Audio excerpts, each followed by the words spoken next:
From the editors of Cook's Illustrated magazine, it's America's Test Kitchen. With your host, Christopher Kimball. Featuring Test Kitchen chefs Julia Collin-Davison, Bridget Lancaster, Becky Hayes, with Adam Reed in the equipment corner and Jack Bishop in the tasting lab. Discover the secrets of America's foremost food testers and tasters today on America's Test Kitchen. Today on America's Test Kitchen, Julia shows Chris how to make the perfect old-fashioned stuffed turkey. And then Adam reviews hybrid chef's knives. That's all right here on America's Test Kitchen.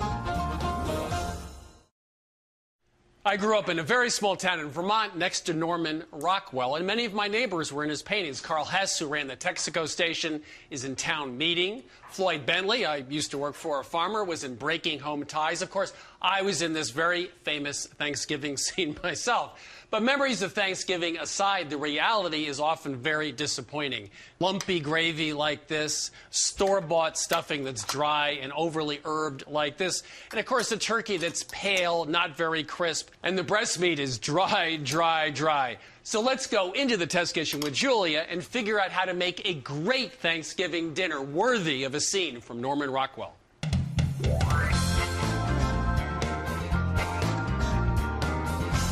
About 100 years ago, there was no secret to roasting a turkey because you just got out your old Mrs. Lincoln's Cooking School cookbook. Yeah, it's an original from 1890.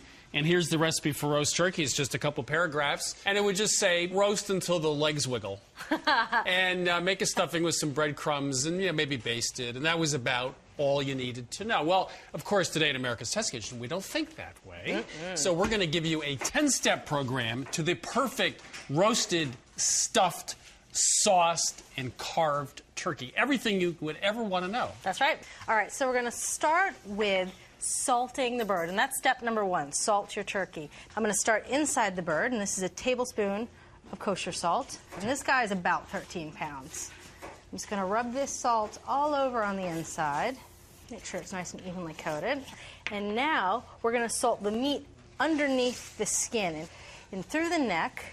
You go up, you start to remove the skin from the meat over the entire breast. Go into each side separately. Just very slowly work your hands up between the skin and the meat. And you want to do this on the breast and the leg. So I'm going to keep going. Loosen the skin on the thigh and the drumstick. What we're going to do, now that I have all the skin loosened, is I'm going to take 2 tablespoons of kosher salt, and we're going to start to rub the salt evenly on the meat underneath the skin. And this, of course, again, will ensure that the meat is really tender. Now we're going to wrap the turkey in plastic wrap. All right, so I'm going to take this turkey to the refrigerator and let it salt for about 24 hours. So let's talk about the science of salting for a second. So you put salt on the outside of a turkey or a chicken, what happens? Well, some of the liquid is drawn out of the bird. It dissolves that salt, and now you have a concentrated solution that has a lot of molecules in the water on the outside, less concentrated on the inside. And then you get osmosis. Osmosis means that the less concentrated solution inside wants to even out with a concentrated solution on the outside. And that's what happens. Some of those molecules and the salt goes in, and then things tend to even out, which is great because the salt goes into the bird. It adds flavor, also denatures some of the proteins, which means the protein's going to hold on to liquid a little bit better. Now, there's one other great thing about salt. It's sodium chloride. It has 2 molecules. When it goes into solution, it's a twofer. You get 2 molecules, and those molecules means extra molecules, extra concentration, and you get more advanced, more rapid osmosis. Now, sugar, for example, is only 1 molecule. So salt's great, adds flavor, helps the turkey retain moisture, and since there are 2 molecules in salt, sodium chloride, you also get more rapid osmosis. All right, so while that turkey is salting, we're going to get started on the bread stuffing. So this is 1.5 pounds of sliced, high-quality white sandwich bread, not the cheap, flimsy stuff, the good stuff. We're going to cut it into half-inch pieces. And that's it. You're going to spread this out on a rim baking sheet, and we're going to put it in the low oven, 250 degrees. And this is step 2 to the perfect Thanksgiving meal, which is oven dry your bread. Don't let it stale. So it's been about 45 minutes since that bread was put in the oven. And they are perfect. Now you can feel them. They're crisp on the outside, but when you really press it, they're a little soft on the inside, which is just what you want. Just like me. Nice. Crusty exterior, but a big softy I'm inside. hard all the way through. Yeah. We're going to transfer all this bread to a nice big work bowl. If you could please melt this 4 tablespoons of butter over medium-high heat. While you do that, I'm going to finely chop up an onion. And of course, when you mince an onion, you cut in one direction, and you cut in the other direction, and finally you slice down through all those layers to a nice mince. And of course, if you didn't mince it fine enough the first time, you can run your knife over it again. You want pretty small pieces of onion in this stuffing because you don't want to crunch down onto a big onion piece. We're going to cut up 2 ribs of celery, cut it in half to make shorter lengths. And you slice it into thin batons, into a nice fine dice. All right, so I'm going to add all these vegetables to our saute pan. This is 4 teaspoons of kosher salt. This is a teaspoon of black pepper. We're going to cook them until they're softened and lightly browned. That can take 7 to 10 minutes. Now, the problem with stuffing a turkey is you can't fit very much in the bird, and also you have to overcook the delicate breast meat in order to get the stuffing up to the right temperature. The problem with baking on the side is it doesn't taste nearly as good as the stuffing in the bird that's basted with all those juices. We are going to do something that gets the best of both worlds. All right, so these vegetables are softened and lightly browned. This is 2 tablespoons minced fresh thyme, tablespoon minced fresh sage, and a tablespoon of minced fresh marjoram. You just want to saute them until you start to smell them. Oh, I smell them. All right, so we're going to add this sauteed aromatic mixture to our bowl of breadcrumbs. And of course, we're going to moisten the bread with a little bit of chicken broth. This is a cup of chicken broth. So we're good to go. We're going to set this aside until we're ready to stuff the bird. Okay.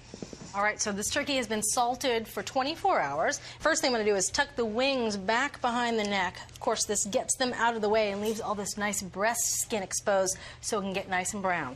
And we're going to pat the turkey dry with paper towels, get off any surface moisture, both on the outside and in the inside. You want to take a sharp metal skewer. You want to poke the fat deposits up here on the neck by the shoulders 4 or 5 times. Fat deposits are also right here on the thigh. And of course, what that does is it creates little holes that allows the fat to really render. And the last thing we learned, and this is step number 3 of how to make the perfect Thanksgiving bird, is you have 2 teaspoons of kosher salt and 2 teaspoons of baking powder. We're going to mix them together. We're going to sprinkle it over the surface of the turkey. Now, what this does is the baking powder actually will help the turkey skin brown and get crisp. Then we're going to flip the turkey over and rub it on the back. Now we're ready to stuff the bird. We're going to line the turkey with cheesecloth. Now again, we're not going to be able to fit all this gorgeous stuffing into the bird. We're only going to fit 4 or 5 cups, but that's okay. The 4 or 5 cups of stuffing are going to get all those drippings and all those juices. And then partway through roasting, we're going to take the gorgeous stuffing with the drippings, mix it with the stuffing that hasn't seen any drippings so it all tastes good, and then we're going to bake this stuffing off while the turkey rests so it's safe and it has a nice golden crust. That way you get the best of both worlds. And now we're just going to tie the ends of the cheesecloth closed. And we're going to do a very simple truss. We're just going to cross the legs and tie them loosely with twine. That'll help keep the stuffing in the bird. Now, of course, we're going to roast the bird upside down to start. One last trick we learned about making the perfect turkey for Thanksgiving. This looks like a pork product. It is pork product. Of course, with the turkey. It is salt pork. So what we're going to do is slice the salt pork very thinly into 1/4-inch thick slices. By layering salt pork over the back of the turkey, it will baste the turkey as it roasts and really give it a meaty, hearty flavor. And that's called barding the turkey. That's right. B-A-R-D-I-N-G. And James Beard, among others, used to do it. It's an old-fashioned technique. It is. And then after you slice it, you want to give the salt pork a quick rinse because it's very salty. And by rinsing away some of the excess salt, we're going to prevent those drippings from being too salty to use for gravy.